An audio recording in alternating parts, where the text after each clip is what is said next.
I'm hoping to get to both coasts eventually and cover as much of Ontario as I can. But really, my favorite is learning and shooting about the history of Cambridge, the community that I've been brought up in.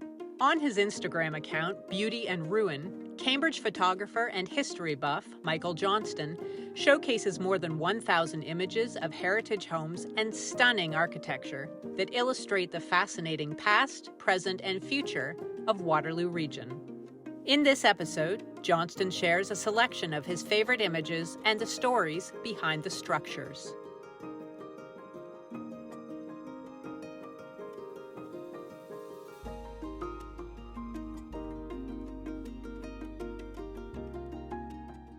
I'm Michael Johnston. I've been a resident of Cambridge my whole life. I started taking photos of local heritage buildings probably about 15 years ago. Kind of inspired by some of the newspaper articles that I was seeing, like Flash from the Past, Out of the Record, and Landmarks in the Cambridge Times.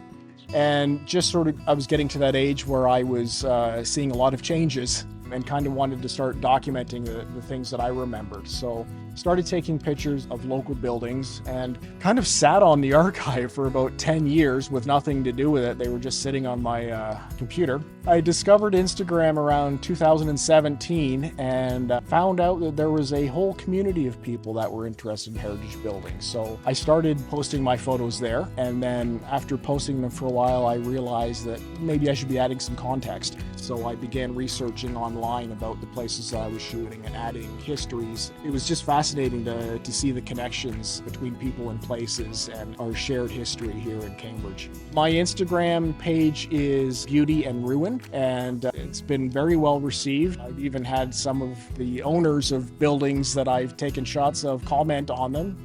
It's all been very positive, and I've been very encouraged to just sort of keep what I'm doing and sort of expand upon it. When I started shooting heritage, I was shooting a lot of public buildings, and churches were my favorite. You can go to any community and the church is usually the largest and most elaborate piece of architecture in that community. Here in Cambridge, we've got a lot of great old stone churches, and I love shooting them. Some of my favorites include Trinity Anglican, which actually dates close to the founding of Galt. So it was built in the 1840s, and it was actually funded by William Dixon and Absalom Shade, who are Galt's founders. And then just down the road from that, the one that probably everybody knows is Knox Presbyterian with its Gothic Revival architecture and towering steeple. Apart from the 1800s churches in Cambridge, there's some wonderful later examples. Some of my favorites include St. Andrew's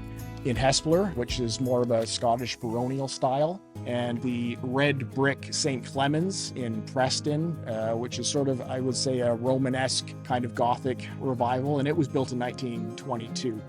Recently, I've discovered a love of mid-century modern.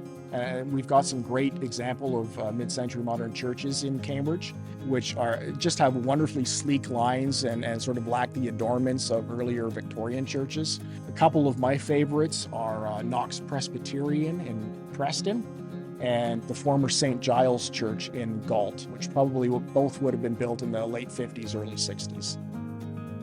This building, which has been an office building my entire life, is actually the former home of Otto Klotz, a Preston businessman from the mid-1800s. Otto was also very active in local politics, and he was a school trustee who was instrumental in opening the Preston Free School, and that is this building here on Queenston Road. So the Preston Free School still remains as part of this house on Queenston Road. The center portion was the original one-room schoolhouse. The Preston Free School is interesting and important in Ontario history because it was the first publicly funded school in the province. So up till that time, schools were paid for directly by tuition from the students' families. The Preston Free School was paid for by the taxpayer base in Preston, which is now the norm, but then it was quite a radical idea.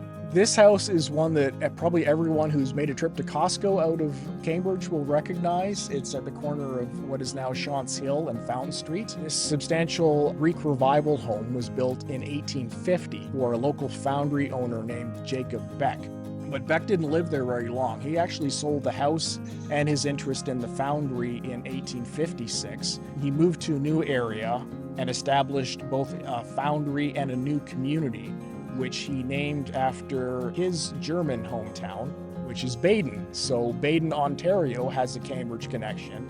And for heritage enthusiasts, is of course well known for the home of Castle Kilbride. When I was shooting homes, some of the nicer homes in Cambridge, and researching them, I discovered that some of my favorite homes in Cambridge were actually built by the same architect.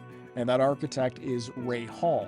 He operated in Cambridge from about 1914 to the mid-50s and had a number of commissions for local families as well as some public buildings. He's best known for the Registry Theatre in Kitchener. Some of my favorite homes of Ray's include this substantial stone Tudor Revival home he built on the west side of Galt, and then down the road from that one is this red brick home, which what I would describe as a Tudor Revival / mid-century modern home, probably one of the last that he had designed, which was built in the mid-1950s. Then there is this French chateau-style house on the east side of Galt, which I understand was designed for Ray himself and his family. And Ray also designed the place we're sitting in now, which is the Dixon Park Grandstand.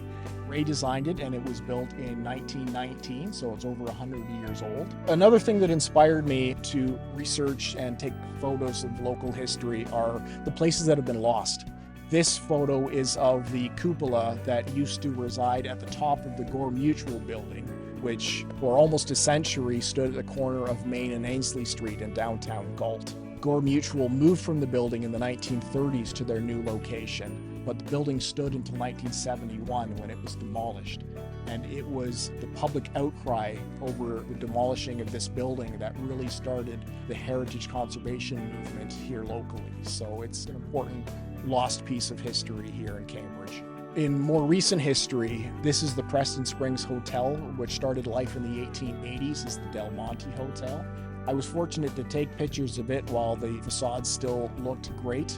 In its day, it was known throughout North America as a premier destination for its healing mineral spas.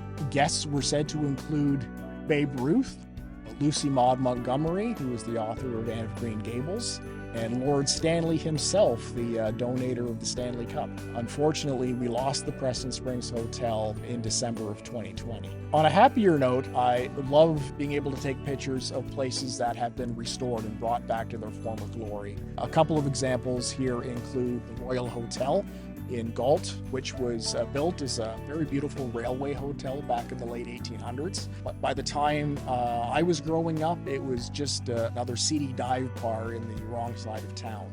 It actually got so bad that the city of Cambridge bought the building in 2015 and cleared it out.